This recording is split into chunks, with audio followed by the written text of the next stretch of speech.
First, I would like to start with asking you your presence here. If you'd like to lay out the vision and the fact that you're part of the Smart Cities Expo. Yeah. And if you would like to tell us a little bit about reasons why Sweden is here, what kind of areas you're seeking to focus on, that would be a great starting point. Yeah. So, why Sweden have chosen to be part of Smart Cities India 2015?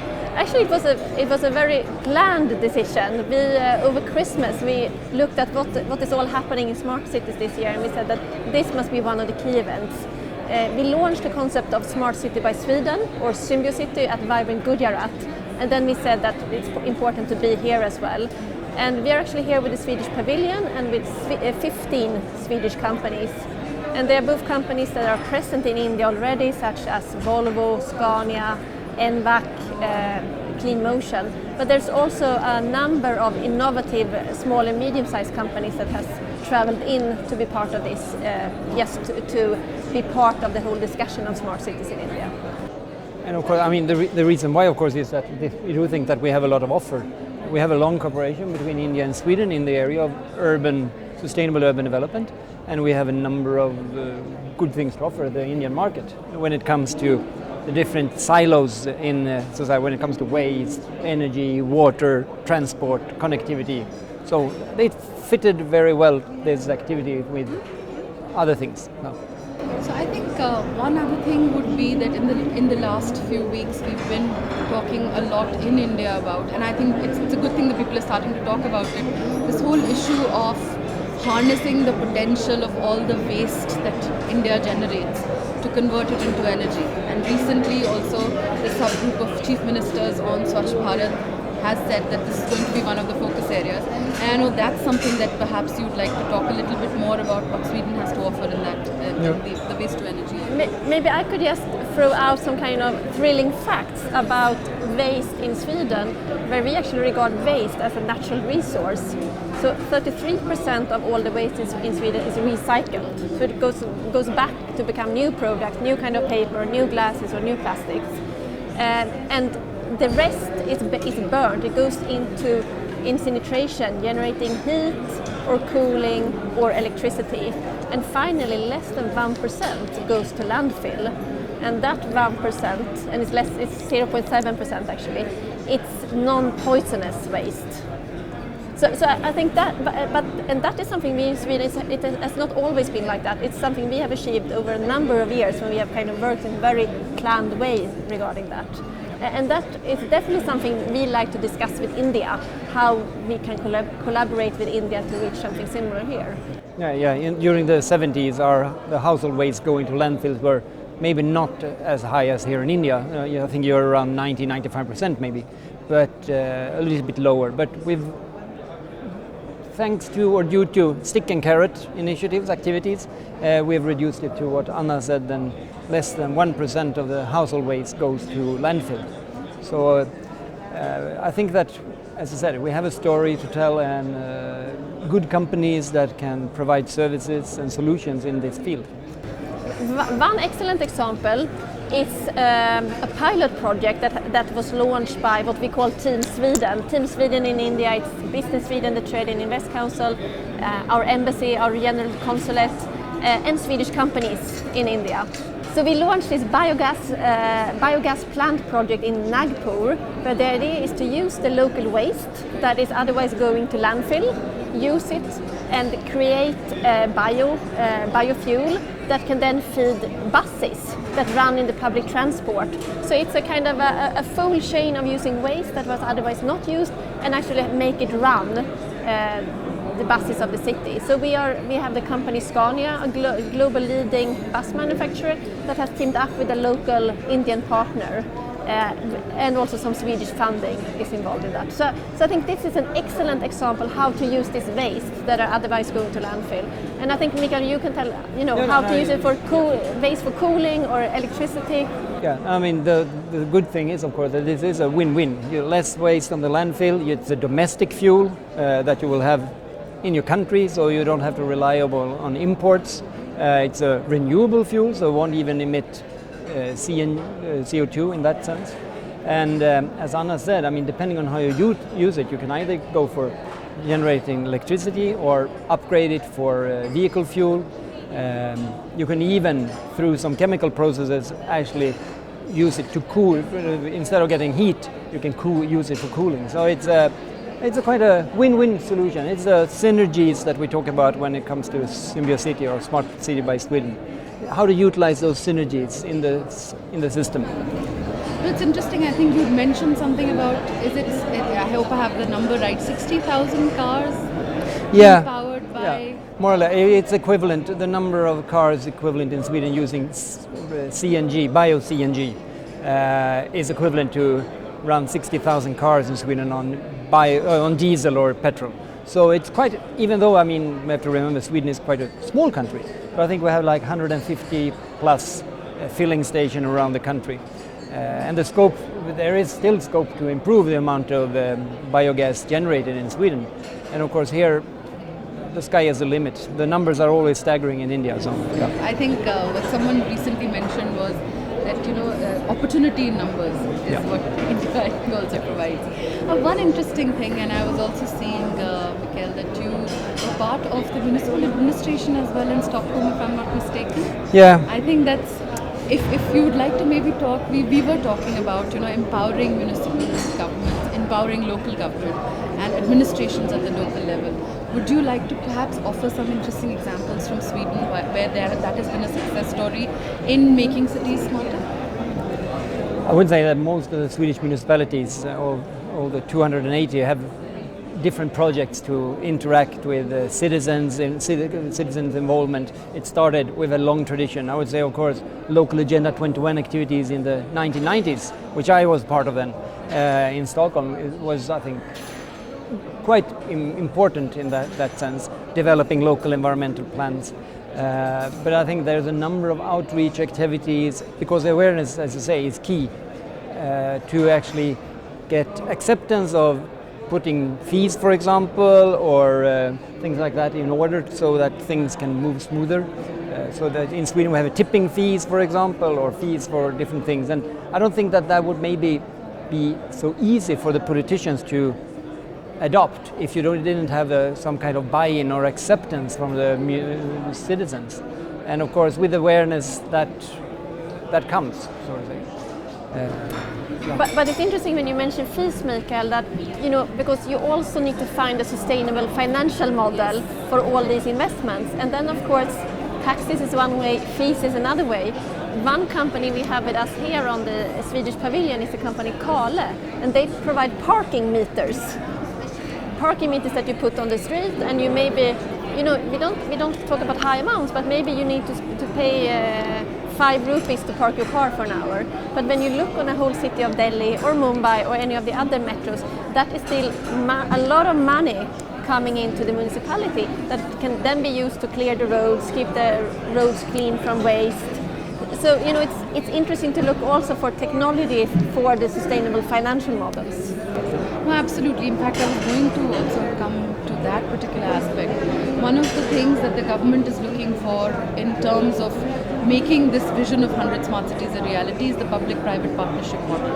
Because a lot of they expect a lot of investments as well as technical expertise to come from the private sector. This is where what you're saying, I think it would be interesting to hear also how this model perhaps has worked in Sweden, and also talk about maybe some of the other companies, if you would like to highlight, who are looking for partnerships in India. That would be an interesting talking point as well. I think to keep in mind to attract international companies when it comes to PPP, as well as I think for Indian companies, is that the PPP model has to be clear and transparent and fair. It has to be fair contracts, and timelines has to be kept, and there needs to be regulated if something in the contract is not kept for large companies to step into PPP models. I do see a possibility for Swedish companies to join up with Indian partners, and that the Indian partner would join in a PPP model. I think that is a very likely scenario. Yeah, I think the first step will be that Swedish companies will be contracted by Indian partners, go into joint ventures or things like that. But I mean, the Swedish way, as Anna said, I mean, the municipalities in Sweden are very powerful. They levy a lot of taxes. They have their planning monopoly. So we don't have that kind of PPPs maybe as much as you do here. At the same time, the municipality will provide land, for example. They will clean it from contamination. They will bring in infrastructure, etc. And then sell it or lease it to a private builder who will then erect a house, a housing compartment or whatever, and then that will be sold to tenants or leased. So there are other ways maybe of the PPPs in Sweden. So maybe even Sweden can maybe learn something from India in that context as well. Another thing I thought would be interesting for you to throw a little light on the SymbioCity concept. Perhaps you would like to tell us more about the SymbioCity concept. Yeah. Should I start and you fill in? Yeah. Or no, I think that is something that has evolved over time. It's actually based on Swedish experience in the area of sustainable urban development over the, I would say, 40-50 years maybe. We conceptualized it during the 2005-2007, but it's always been there. It's part of the DNA, I would say. It's about getting more for less, how to use the synergies between the different subsectors in society.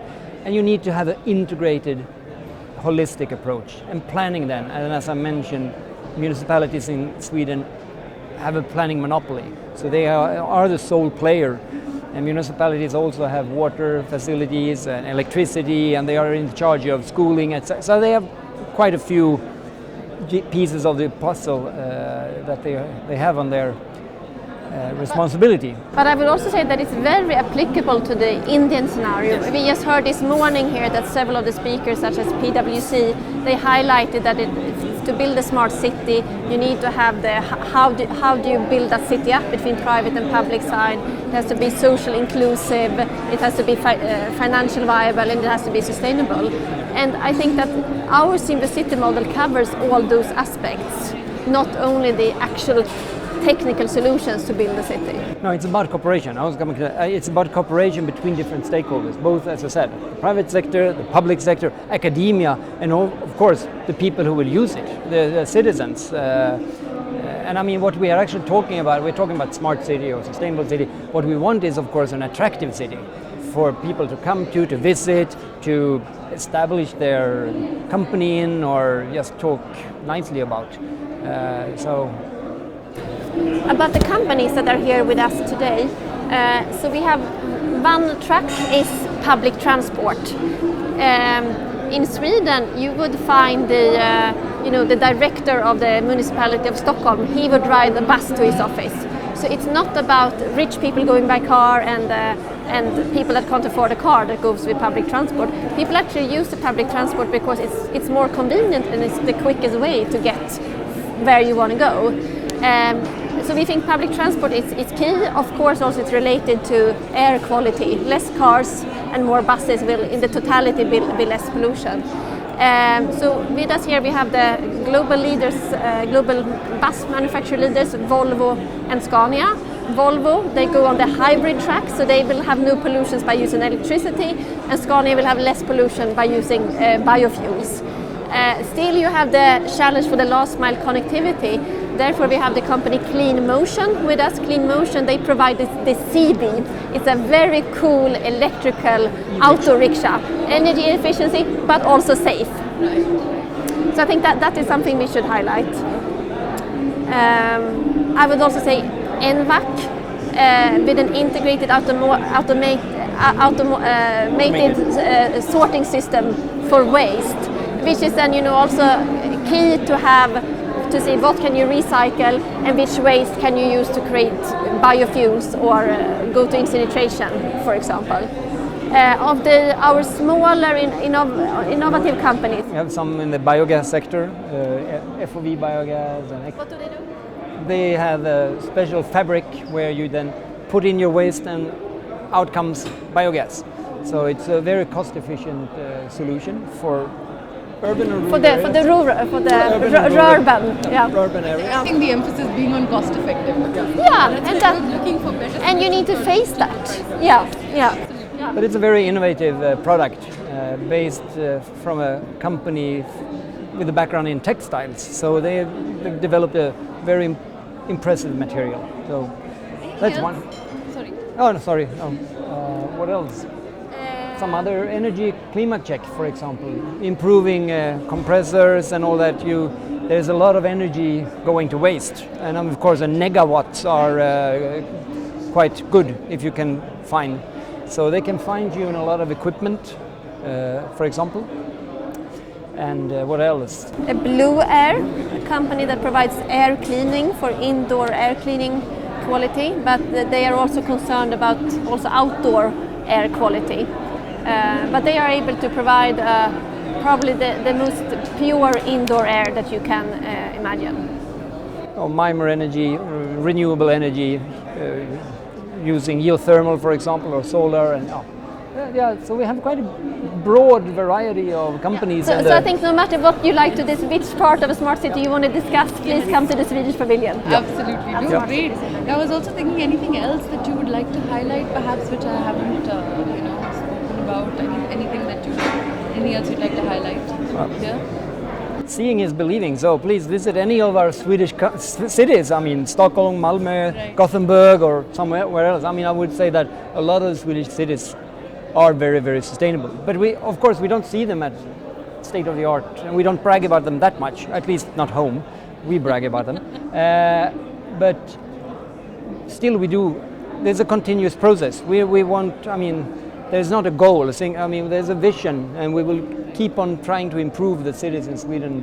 So there's a lot of activity in the field of water treatment, for example. I mean, we're discussing, these nanoparticles and medicines and how to take that out of the wastewater. So I mean, there's still, it's a continuous development.